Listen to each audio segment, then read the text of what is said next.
afternoon, NLI Nation and followers of NLI.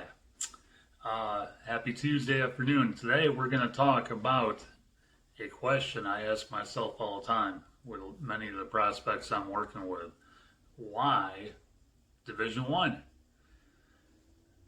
I call it D1itis, the infatuation with playing at a D1 school and only a D1 school and limiting your hundreds of possibilities out there outside of Division One baseball, which include junior college, Division Two, Division Three, and NAIA. All right, guys, there's a select few players that are projectable to the D1 level. All right, there's a saying that goes, you need to take the steps and not the elevator to success. All right, and that goes in any facet of life, including the recruiting process. All right. I know I keep saying this over and over and over again, and I'm going to continue to say it. And I welcome your comments below, please. I'd love to hear them. All right. But why Division One baseball? Why?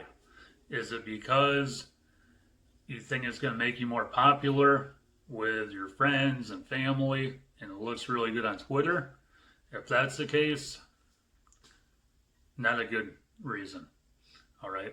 Is it because you think you're going to get a better college experience in addition to the academics and the baseball?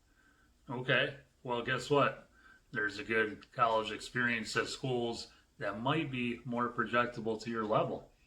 All right, at the D2 level, at the D3 level, NAIA, JUCO. All right. Is it because you think that only if you play Division One baseball and you're one of those very select few that have a chance to play at the next level after college, that Division One is your only route to get to that level? Wrong. All right. Here's an interesting fact. In the last 2 years, all right, the Sunshine State Conference, in my opinion, the best Division II conference in America, that conference has produced more draft picks than a very popular mid-major Division I conference. All right, that's a fact. Go and look it up. Look at the number of draft picks in that conference in the last 2 years. They have more draft picks in the last 2 years than the ASUN conference. All right. So if you think that only playing Division I baseball can propel you to making a living out of baseball once you graduate from college, sorely mistaken. All right. The Division I JUCO baseball down here in the Sunshine State in Florida is D1 baseball. All right. You're talking about rosters filled with Power 5 kickbacks and other transfers that come to these schools, particularly now in the times that we're living in 2020 with COVID. All right, you got to know the landscape, guys. I've said this many times before. You got to know the landscape, okay? And you got to do a self-check. All right, I applaud you for working your tails off and having a goal of playing at that bumper sticker college at the D1 level. All right. But for the majority of you, you have to accept the fact that maybe Division One is not for you initially. Okay, that's fine.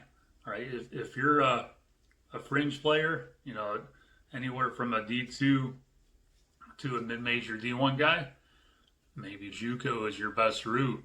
All right, you go to a JUCO, put up numbers for 2 years, and now, before entering your junior season in college, you got legit numbers at a legit JUCO program.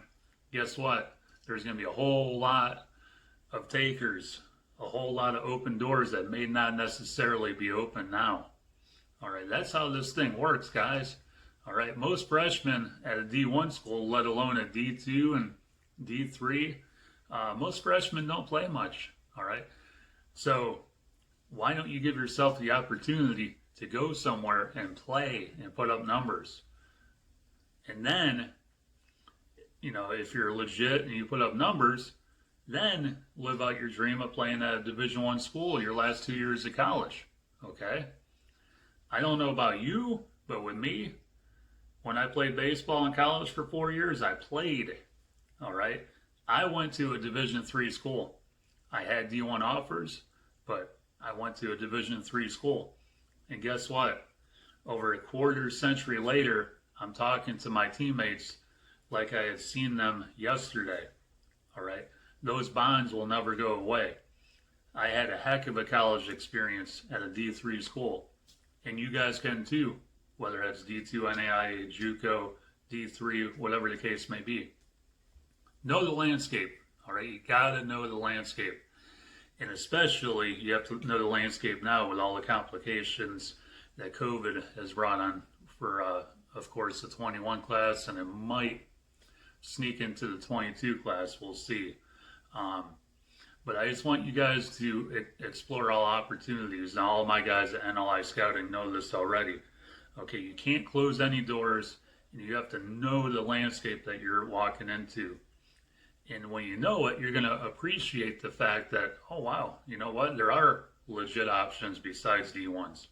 And maybe that will positively affect your recruiting process and your ability to further get identified by many more schools and to further become more actively recruited by that many more schools who could be a fit for you on the field and off the field while providing you that experience that you want. All right. Keep an open mind, guys. Okay. And that's all I got for you today. Hit that subscribe button, and we will see you on Friday. Take care.